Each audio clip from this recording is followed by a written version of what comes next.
इशिता ने किया खुद को मारने की कोशिश, रमन ने बचाई उसकी जान। आगे बढ़ने से पहले वीडियो को लाइक कर लें, चैनल को सब्सक्राइब कर लें।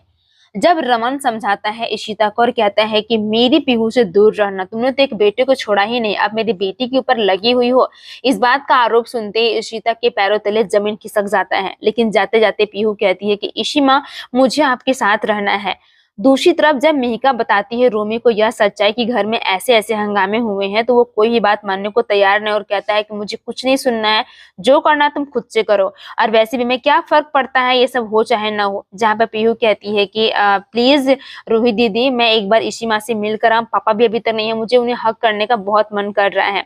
वो समझ आती है, जाती है पीहू फिर से इशिता के पास, उसे जोर से हक करती है और कहती है कि इशी माँ, जहाँ बहुत टेंशन में होती है, तभी यहाँ पे रोशनी का कॉल आता है। तो पीहू कॉल को उठाती है और कहती है कि प्लीज रोशनी दीदी, आप ना पीहू इशी माँ के पास जो बहुत अकेली महसूस कर, इतना कहकर फोन को कट कर देती है। रोशनी के मन में तरह तरह के सवाल चलने लगते हैं कि आखिर इशी माँ ठीक नहीं है। फिर पीहू उसको अच्छे से प्यार देती है इशिता और कहती है कि जाओ जल्दी से, वरना पापा देंगे तो फिर से गुस्सा करेंगे, जैसा रूही दीदी कहेगी आप वैसा ही करोगे। जब इशिता परेशान होकर भेजती है, जहाँ पे बल्ला कहता है कि मुझे नहीं कहीं कुछ काम करना, जहाँ पे रमन कोई लड़की से बात करता और कहता है कि मैं अभी आ रहा हूँ। तभी इधर रूही को पता चलता है सच्चाई कि ये सब परम अंकल ने किया है, ताकि इशी माँ को और भी ज्यादा पापा परेशान करें। फिर वो चिट्ठी पहचान लेती और कहती है कि पीहू, आज की बात आप कोई भी ऐसा काम नहीं करोगे, ये सब परम अंकल ने किया है, ताकि पापा और इशिमा दोनों में फिर से झगड़ा हो जाए। जब आलिया घर आती है तो वो अपने अप्पा से बात करती है और कहती है कि मुझे अम्मा के पास रहना, मम्मा किसी के साथ नहीं रहना खोज रही है। तभी वहां पे देखती है कि रूही और पीहू बैठकर दूध पी रहे हैं। तो कहती है पीहू कि प्लीज आलिया, मुझे आपके पास रहना, आलिया दीदी प्लीज आपके पास रहना है। जहाँ पे आलिया बहुत मुश्किल से उसे मनाती है और कहती है कि मुझे ना अम्मा से मिलने का बहुत मन कर रहा है, क्या मम्मा मुझे बात करेंगी।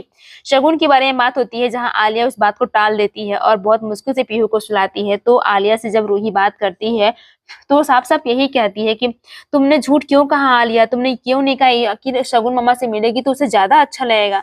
जहाँ पे रूही बताती है तो आलिया कहती है कि वो किसी से नहीं मिलना चाहती। वो कहती है कि पीहू है वो इशिता की बेटी है, मेरा बेटा तो चला गया, मुझे किसी से बात नहीं करना। वो बहुत नफरत करती है पीहू से। यह बात सुनते ही रूही के पैरों तले जमीन खिसक जाता है।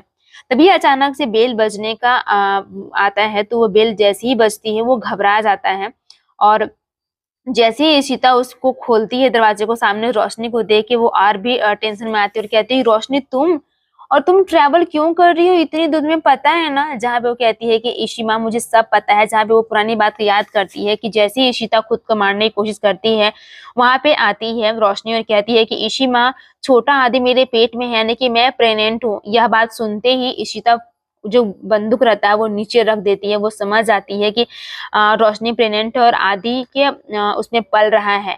यह बात सुनते ही शगुन और आलिया दोनों के होश उड़ जाते हैं, जहाँ पे वो परेशान हो जाती है और कहती है कि क्या सच में ये बात है। तभी वो गले दोनों लग जाते हैं।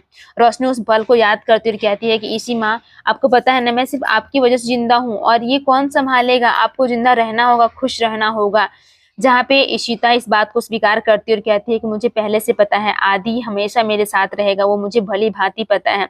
फिर दोनों गले लग जाते हैं, जहाँ पे इशिता और रोशनी दोनों खुश नजर आते हैं। इसी बीच में रोशनी कहती है कि इसी में प्लीज आप एकदम से रिलैक्स फील करो, आपको कोई दिक्कत नहीं है। तभी उसका किसी का फोटो आता है। जब देखती है इशिता की रमन कोई लड़की के साथ प्रैंक कर रहा है, फिर फोटो है, तो वो घबरा जाते हैं। पूरा एपिसोड जियो प्लस हॉटस्टार या फिर स्टार प्लस पे अवेलेबल है। तब तक के लिए धन्यवाद।